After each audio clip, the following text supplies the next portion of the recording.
In this video, I'm going to give you a proper introduction to the bash shell.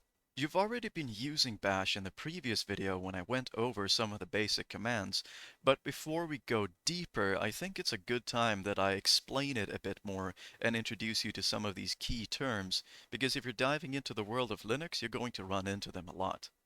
Now, I'm bringing up bash specifically because it is the default shell in most Linux distributions. But what is a shell, really? Well, to put it simply, a shell is a program that allows humans to use the operating system's functions. You've probably used a desktop before, which is called a graphical user interface. And this is technically a shell, but when people talk about shells, especially in the world of Linux or Unix-like operating systems, they're usually talking about a command line interface, which is this text-based terminal that you've been working with in the previous video. And this is sort of a legacy from older computers that didn't have any graphical interfaces. And back then, the text-based terminal was the only interface you had. So this is quite an old technology, but command line shells are still widely used. And in big parts of the Linux community, and for myself personally, they are the preferred method of interacting with the operating system. And there are many advantages of using this terminal, or this command line interface, that I hope will become clear to you as you go through this course. But before we go into it, I just want to highlight some of the things that you can expect to gain from learning how to use a command line interface.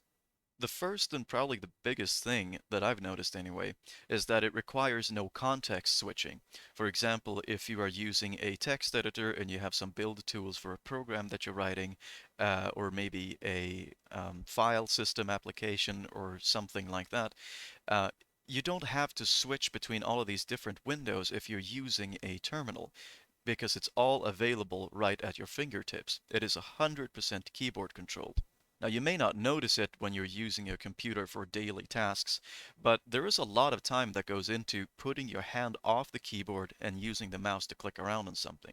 If you're using a terminal, you don't have to do this. It's all right there at the keyboard and you don't have to move your hands. This may not sound like a big deal, but it really adds up quite a bit if you're putting your hand on your mouse all the time. It's also very good to be comfortable to navigate a terminal, even if you have a graphical user interface, especially if you're looking to get into IT when you're working on a server. There is a chance that the computer you're interfacing with will not even have a graphical user interface. And some computers just don't have a graphical interface, but all of them will have a command line interface. In the terms of Linux, there is also a rich ecosystem of terminal-based applications. There are a lot of programs that don't have a graphical interface, but they have a terminal-based interface, and learning how to use that will be invaluable. And if you get comfortable with it and you really get into that sort of workflow, there is a vast ocean of applications for you to try out. But what's really happening when we input a command? Because I'm mentioning the terms of commands and programs a bit interchangeably. And that's because commands are essentially programs. Now, Bash has some built-in commands that belong to Bash itself, but usually when you're using a terminal-based interface, you're actually calling another program. So what happens when you type in the name of a program and run it is that the shell calls the built-in command or the program, and this is what we call input. You are giving an instruction to the computer. After giving this input, the command or program is processed by the CPU. It figures out what to do with it, what kind of options have you supplied to this program, and it tries to figure out what to do next. And once it's done that, it usually prints something out to the screen. This is called output, the result of the command. Alternatively, if something goes wrong, the error is printed out. And you see that I've highlighted some of these words, input, output, and error. And that's because in a command line shell, there are three so-called data streams that you should know about. The first is input, which is, well, what you send to the computer. The other is the output, what you get out. And the other is error, which is similar to output, but it is unique in the sense that it signifies that something has gone wrong. And it's sometimes useful to differentiate between these things. But with all that said, now I've gone over some of the basic concepts, but I think the best way to really solidify these things is to just show them to you in practice. So let's dive into the terminal and I will show you what the bash shell can do. And like I said before, throughout the rest of this course, we are going to be using a terminal. So open up a terminal by pressing Ctrl-Alt-T. I'm just going to go ahead and maximize that. And if you remember from the last video, using the ls command, you can list all of the current items, folders, and files in the directory that you're in. And that is probably one of the most common use cases when you're using a terminal or your computer for day-to-day usage, is you're going to be moving files and folders around. So that's what I'm going to focus on in the beginning here. So in this video, I'm going to be creating some test files to play around with. And I don't want them to clutter up my home directory, so I'm going to create a new folder actually to play around with. So you give it the mkdir command, which stands for make directory, and then you supply the name of it. I'm going to call mine sandbox. Now that sandbox has been created, and I press ls, you can see that it's showing up here. So I'm going to go into sandbox, cd sandbox, and as always, you can press tab to autocomplete. So if you just type in cd san or whatever the name is of your folder that you just created, you can press tab to finish it like that. So now I'm in my sandbox, and you can see there is nothing here. This is just a basic folder. To illustrate what I've done here is that I open up my home folder here. This is just a regular file browser, and here's sandbox. And now I want to create a file.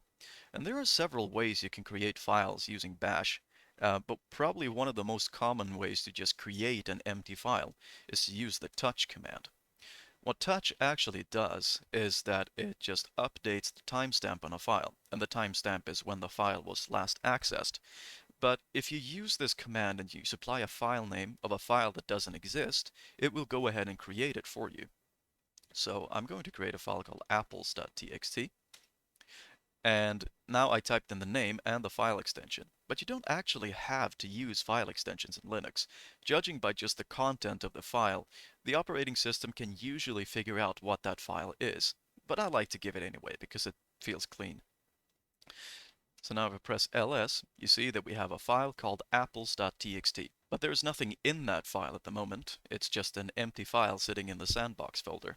And there are a couple of ways that you can check the content of files, but the most common way is probably to use the cat command, which stands for concatenate, which just concatenates all of the contents of the files you supply it and prints it out to the output stream. Just give it the name there, apples.txt. And there is nothing in that file. But let's say we wanted to put something in that file. How can we do that? We could use a text editor, and I'm going to show you how to do that later, but for now I want to illustrate this concept of input and output streams a bit more. So I'm going to use the echo command and just say something, hello, or actually, to be more appropriate, hello world. If I supply that command now, what's going to happen is that it is going to take whatever I supplied here, in this case, hello world, and it's going to print that out to the output.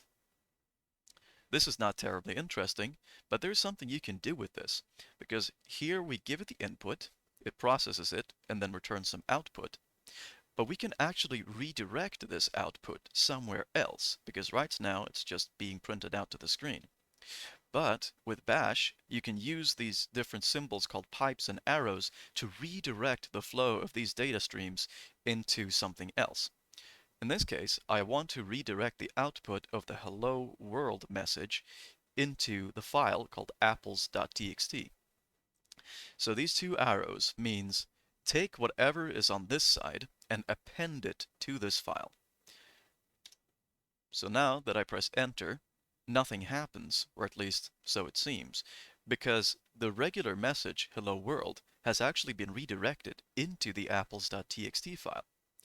So if I type cat apples.txt, you can see that it says hello world. That's because that's now the message contained within the file.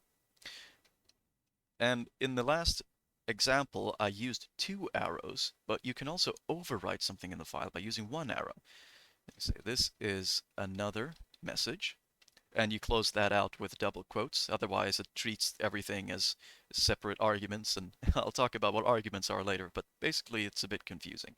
So close it out with double quotes.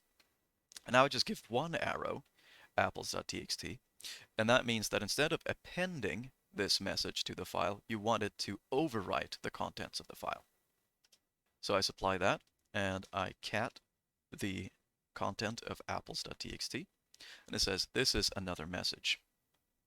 And just to demonstrate what the difference is with the double arrows, I can press the up key or the up arrow, which will take you back to the last command that you used. And I'm going to type in, maybe this is line 2 into apples.txt, and use 2 arrows. So it will append the message, and it'll just create a new line then. So cat apples.txt. This is another message, and this is line 2. So far, so good. That is the basics of redirecting output into a file. This is the basics of how you can redirect output into files. But you can also redirect commands into other commands, which is to say, you can take the output of one command and use it as the input for another command. I'll demonstrate how this works. So now that the command cat apples.txt outputs 2 lines of output, and there's another command called nl, which takes the output or the input that you supply it and adds line numbers to it so you can see how many lines there are. So I'm going to take the output of this command, and I'm going to use the pipe symbol to say that this is now the input of the next command. And now I'm using nl here. You see what happens? Now I took the output of the previous command and added it to the nl command. You can take this even further. You could pipe it into another command, for example, grep, which is a command to search within output, or you can also search files more commonly. Well, let's say this, which means I want to highlight the occurrences of the word this and show only the lines that contain that. Now, in this case, this is both lines, but let's search for something that only occurs in one line. In this case, it's the number 2. This is line 2. Now you only get the line which contains the pattern that you searched for. grep is very, very useful when you're searching within large files. Now, if you only have a file of 2 lines, that's no big deal. But if you want to search in a bigger file, for example, the file that contains all the user account information on the system, it's good to use that. So I can use just the grep command and supply a pattern to search in a file. Let's look at the user accounts that I mentioned.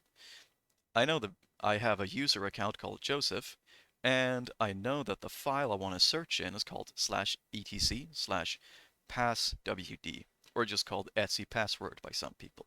This file is a default file on Linux systems that contains the user information.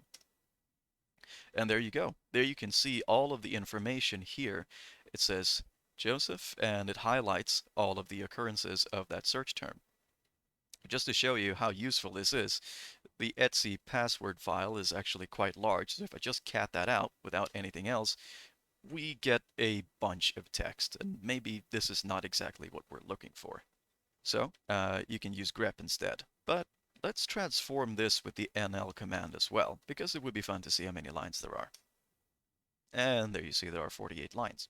So all we've done now is just take the output of one command as the input to another. And you can do this with pretty much every command that produces output and takes input. You can chain them together for some really advanced sequences to transform output and filter out the information that you want. And in a later video, I'm going to show you some more advanced techniques for filtering this output. But it gets a little messy. So it's a good idea to save these commands as aliases or bash scripts, which I'm going to show you later how to do. But for now, there is a lot going on here, so I'm just going to clear the screen. So right now we only have one file in the sandbox folder called apples.txt, but let's say we wanted to create a copy of it and work on that copy instead. Copying is, of course, a very common command that you're going to be using when you're working with file systems, and in the bash shell, or in Linux, that is called cp.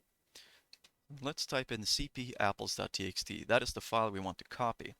And the next option, or the argument as it is called, we're going to give it, is where we want to copy it to. I could do pairs.txt, which will copy the contents of the apples.txt file into pairs.txt. I type ls and see now you have apples.txt and pairs.txt. You can also move or rename files with the mv command. And the nifty thing about the mv command is that it can be used for both of these things. So let's say that I want to move pairs.txt and I want to call it something else. I could call it oranges.txt. And now since the oranges file doesn't exist and it's not a location, it will just rename the first argument, which is pairs, to oranges. But you can also move files between folders with this command. So in the sandbox folder, I'm going to create another called fruits, because well, we're using fruit names for all of these. So I'm going to move oranges into fruits. And when you supply a folder as a second argument, it's going to just put the file in that folder. We type ls.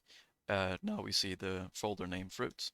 And I can just use ls on that folder to list the contents of that folder without actually having to go into it. And there you have it. This mv command doesn't just work on files, it works on folders as well.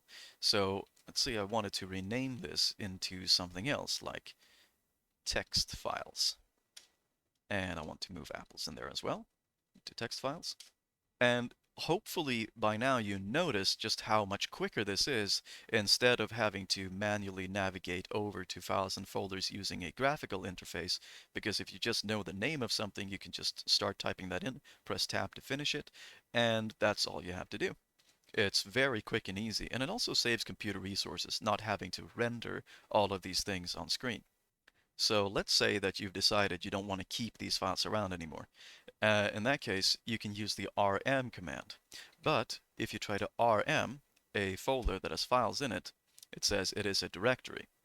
To actually delete a directory, you have to use a different command called rmdir for remove directory. But it also gives me an error here that says that text files folder is not empty.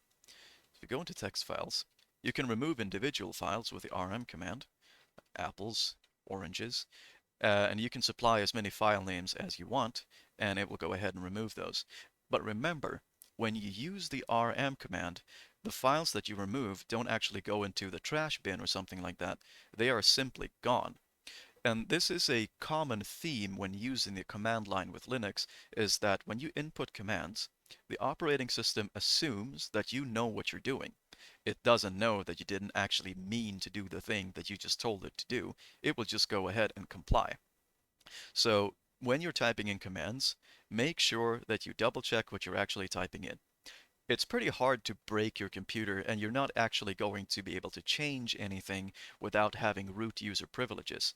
But if you're using a command with sudo, or if you are logged in as the root user, nothing can save you from doing stupid things, because, well, the computer will just obey your commands. So that being said, this is not exactly a critical important file that I want to keep, so I can just remove both of them with rm. And now that the folder is empty, I can go back out with the cd ... and I can remove the folder. And like that, it's gone. But of course, it is quite tedious to remove folders by going into them, removing all the files, and then removing the folders. So there is actually a way you can get around this. To demonstrate that, I'm just going to give you some general repetition about these commands that I just went through when creating files and folders, and I'll show you how you can remove them much quicker. So let's make a new folder called mkdir test, and I'll go into the test folder, and I'll create some new files. Touch file 1, file 2, file 3. And remember, you don't have to use file extensions. It's generally useful for some programs that require file extensions, for example, text editors. But you don't have to use it. It's totally fine not to do it. So if we just show the contents of the test folder by typing ls test, we can see that we have 3 files.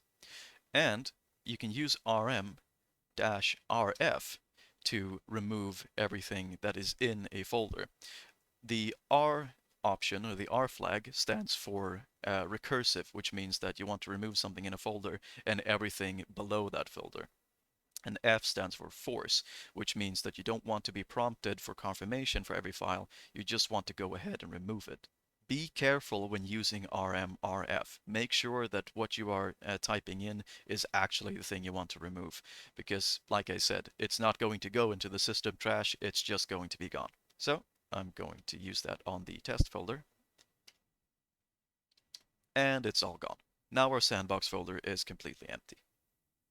Another neat thing about Bash is that it has this concept of wildcard matching, which means that if you have a number of files with similar names, you don't have to type all of them in. You can just supply a pattern and it will operate on all of those files. To demonstrate what I mean, I'm going to create some new files called file1, file2, file3, and maybe I'm going to create something with a different name like text1, text2.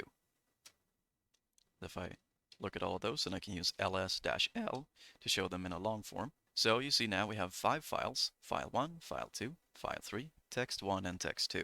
Let's say I wanted to remove all files that contain the name text in them. Of course, you could just type in all of them like that, text2, but that's a bit tedious, and if you have a lot of files, this will take a long time. So what you can do is that you can put this asterisk or the star at the end of the file name, which means that it will match with every file that begins with text, like that. If I type that in, you see now that it removed all of the files called text. Let's try this the other way. Let's create maybe one called text2, like this. So now there are 2 files that end with the number 2. And I want to remove only those. In this case, it will match with everything before the star or the asterisk, and then it will just look for the number 2. Let's do that. And now it removed all of the files that end with the number 2. This is also something you should be careful with when you're using this wildcard matching, because if you aren't careful, you might end up catching some files that you weren't really meaning to. But I'm going to show you one more example of how you can use this, because you don't have to just put in a phrase that ends with something or begins with something. You can also do this for words in the middle of file names. So I'm going to create some new files here. My file 1, and perhaps your file 3. So in this case, I want to match all of them that have a underscore in the name. So to do that, I can do rm, and then of course the asterisk, and then the underscore, and then another one. And now it looks like a little funny smiley face. But you input that, and now it only removed the files that had the underscore in the name. So asterisks on both sides means match with anything that contains this pattern.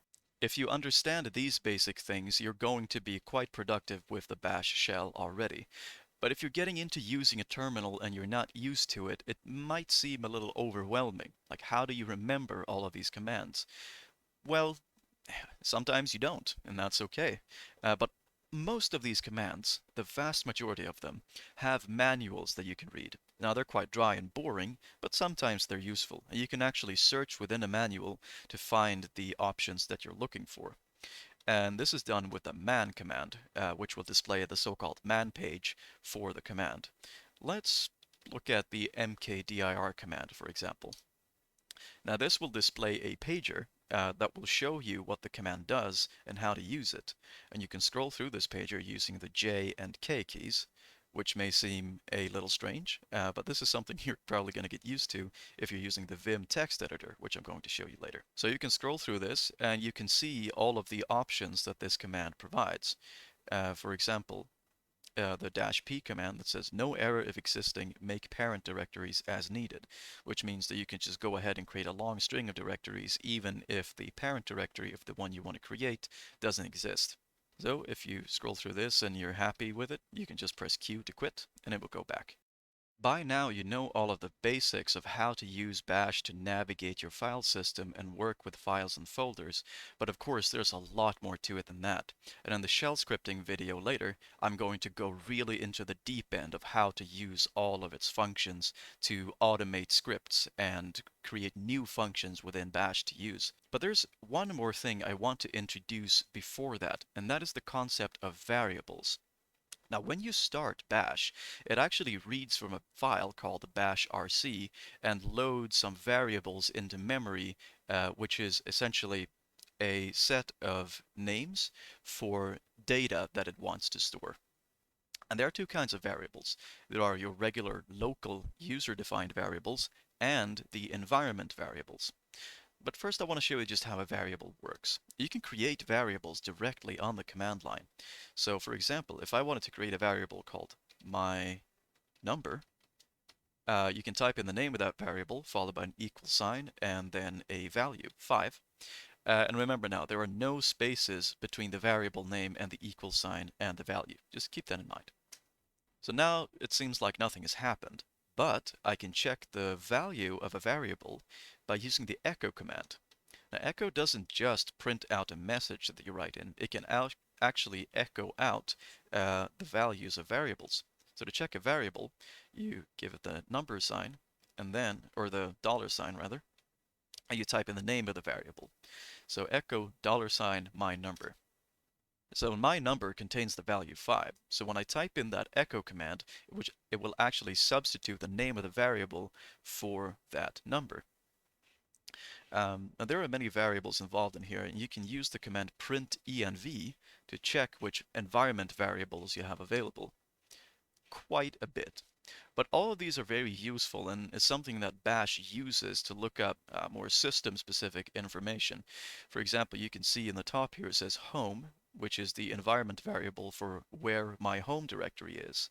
So instead of typing out my home directory, I can just echo the home environment variable and it would print it out like that. Because with that environment variable, Bash knows where to find my home directory. It's also useful if I wanted to know, for example, my UID. In Linux, all user accounts have a specific user identification number instead of their regular name, which makes it easier for the computer to keep track of it. So if you've created your only user on this Linux system, your UID should be 1000. I'm going to check mine right now. Echo $UID, and there we see 1000. If you remember from the etc password file, that user ID was actually in there as well. So I'm just going to go there and I'm going to search for Joseph in the /etc password. And you can see there, 1000. That's the user ID right there. And that is something that Bash keeps track of thanks to this environment variable. But this is just a basic introduction to variables. They are going to become more apparently useful when we start writing shell scripts. But before I go into the next video, I just want to give you some repetition of the things that you've learned, and then you are free to explore all of these commands as you see fit. So, just to go over it again, I'm going to use echo to print a random number into a file. And I can use the random environment variable like that, and the random, when called, will just give you a random number. Before I send that to a file, I want to give it to the nl command, which will just display the line numbers of the output. Now in this case, it's just going to be one file or one line, but I still think it's fun to do. And I want to send that to a file called number file. And since that number file does not exist, it will be created when I run this command. And there you can see we have the number file. So if I cat out the contents of that, you can see that this is the output of the command that we gave it. You can automate all of these things with shell scripts, and I'm going to show you that pretty soon. But before we do that, it's important to know a terminal-based text editor. You can, of course, use an external text editor like VS Code or a Notepad or something like that. But like I said before, it's very useful to have a terminal-based text editor so that you don't have to jump between windows. In the next video, I'm going to show you how to use the Vim text editor, which is powerful, fast, and very extensive, but it's not really intuitive. And so before I do that, I just want to show you an alternative called Nano. Nano is quite simple, but it is very easy to understand, and it's a good option if you don't want to dig too deep into other text editors. So to use that, I just type in the name, Nano, and the name of the file I want to edit. And when you're in Nano, you can just use the number keys to move around. And I'm going to press enter and just create a new line and say, this is a new line. Once upon a time, there was Bash. And now I'm actually editing the file itself. This is not Bash doing anything. This is the Nano text editor editing the files of the content of the file. Now that I'm happy with it, I'm just going to press Ctrl X. It will ask me to save the modified buffer. I want to press Y for yes. And then it will ask me for a file name. In this case, number file is the same name as the file that I opened, and I don't want to change it, so I'm going to press enter. Now that you cat that out, you see the contents of the file that we just edited. But that covers all of the basics for now, and in the following videos with Vim and shell scripting, I'm going to go even deeper into how Bash works and how you can use it to automate your workflow. And if you want to read ahead and learn some more about Bash or just practice these things that I showed you, you can look at the description in the comments for a download link to a manual about Bash that I wrote. But that is it for this video. I want to thank you for watching, and hopefully I'll see you in the next one.